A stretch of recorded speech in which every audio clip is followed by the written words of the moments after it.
Hello Hunters, Schmorblin here from the Farcaster community, and I have been involved in a little bit of micro-drama, one would say, with famous YouTube celebrity King of Charmanders. Oh my god, so famous. Put down the pitchforks. I'm not mad, I just am a little disappointed. Before I get into anything though, I just want to talk about why this happened.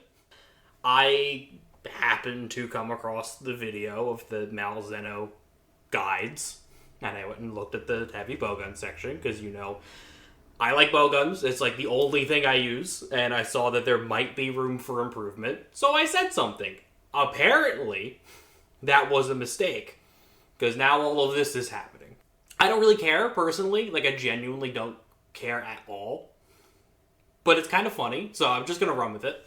I guess the first thing I should mention is, why should you listen to me of all people? Editor, put in all of the world records and, like, this side of the screen over here. I'm pointing in real life, you probably can't see it. I did all of these. I've been the progenitor of a lot of really interesting builds. Hellfire, specifically. Hellfire bowgun, something I've been doing for a very long time. I actually made 2 or 3 videos on it. I'm pointing on the side again. Put these up, please. Really cool stuff. Very, very powerful weapons. I think that using Quest as a guide to find the right build is a very smart thing to do. And I think we have that in common.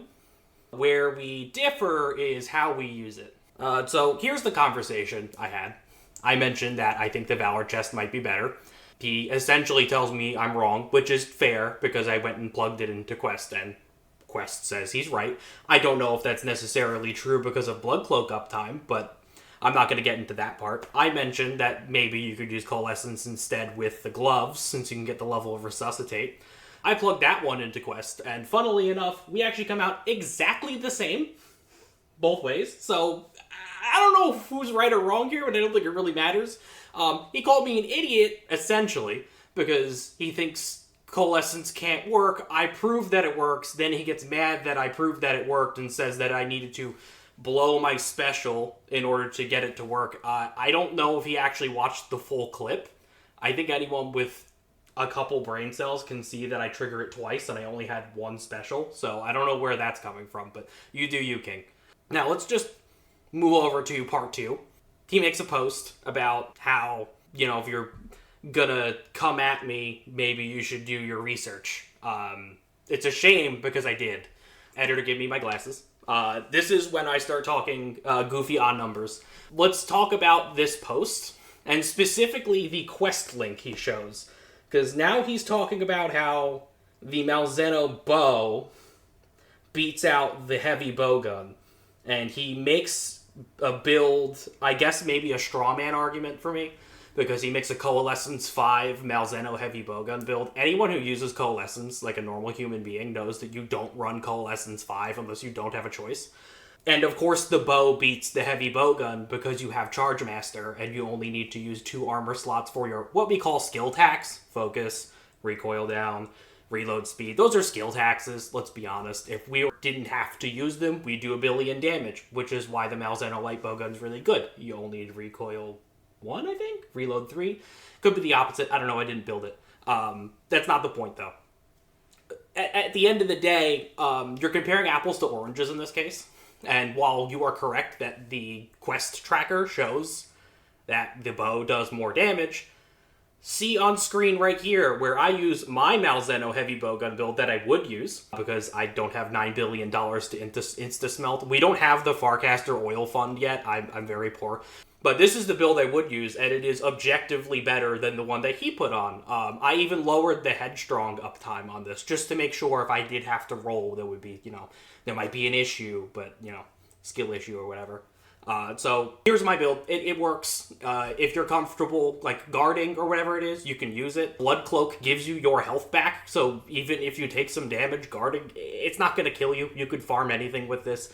But you could also kill anything with anything. So if you have a 10-5 Malzeno heavy bowgun, first off, welcome to the club. Hi, how you doing?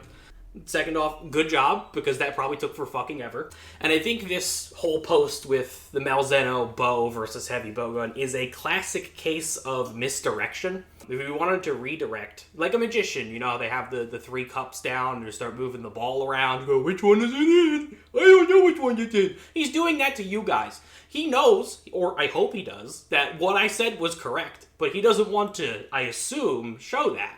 So, I'm assuming he's smart enough to see that I was right about coalescence, because he did make a post about it.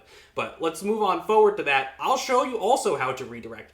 Here is a comment about how we're saying that coalescence doesn't work on any bowguns. I don't know why we're saying this, because it's objectively false. Here's a clip of me killing a 10-star with Blood Cloak and Hellfire Cloak at the same time. It works. It's not super impossible to do. There are bowguns that can use coalescence. There's bowguns that can use Hellfire. Not everyone needs to do this. I think the thing that we're forgetting is that this game is for fun and enjoyment. Not everyone needs to shill $3,000 into the game to feel like they're having a good time. If you do, I would say I'm sorry, but you're putting your money to a good place, because if you fund this game, then I get to keep playing it, so thank you. But realistically speaking, he has a point in some cases. Blood Blight doesn't really work with melee builds. He is right about that. I tested it myself. There's a couple scenarios where you could kind of get away with it, but you don't really need to run Blood Blight with a melee. I even tried... I built a Malzeno bow just to see. It's kind of hard to get the Blood Blight to activate. But again, the conversation I was having was specifically about heavy bowgun, and I think that's kind of getting missed here, because I am one of the experts on bowguns, so I know that this can work. We're kind of throwing the context out of the window here. I really don't see the point in doing that. But he did call me out on a video, and I think subtly on another video, which I think is fine. It's okay. You're allowed to have gripes with people. Just make it fun. Enjoy yourself. There's no reason to get on a rant and be upset about people because they didn't look at Monster Hunter Quest hard enough to find the right build, or maybe this isn't completely optimal. I mean, to be quite honest, most of the things you find in Quest, I would say aren't optimal, but nowadays it's actually pretty good. You can choose your uptime and all that. It's really nice. I actually started using it a little more myself in depth for the builds that I do because of this whole conversation. I think I learned a lot from it. However, it's not always right. If you're trying to enjoy the game, go into Quest, turn off heroics and whatever the hell it is. See what works for you and build it.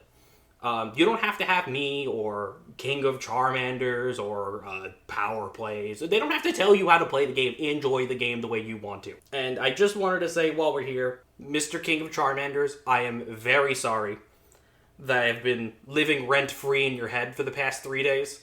Maybe a week. I don't know when this video is coming out. I intend to pay you back in rent, so sign up for our Patreon. I just made it out of fun and a little bit of spite. It's like $1 a month. You'll get us to be able to edit these videos just a smidge faster. Because we're 3 people with full-time jobs and families and people we care about. I don't have time to deal with this nonsense. I'm kind of just recording this off the cuff in my living room just because, you know, I have to say something. I'm not going to be silenced by him, of all people. Thank you very much. And to you, Mr. Charmander, if you had the attention span to finish this video and get this far. How do I say this?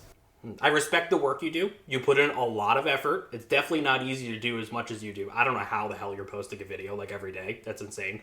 And having the willpower to trash and sandbag people online as quickly as you did. I think there was roughly 16 hours from when I posted that comment to when you had a video calling me out on it. That's impressive. That's a level of petty I strive to be. And that's why I'm making this video. Because I want to be just as good as you. I don't know if I should put that in. I don't care. I like to get that point across. I want to make sure we're all on the same page. And from where we are here, the last thing I'll end this with, don't ever expect a collab from us. Thank you for watching. I hope you enjoyed this slightly informative video. Like, comment, subscribe, all that good stuff. We have a Patreon now. I made it in 4 seconds. You don't have to do anything with it. It's just there. If you want your name in the comments, I think it's like $3 or something, maybe 5. I don't know. We haven't determined that yet. I'm just kind of talking into the ether right now. Have a great day.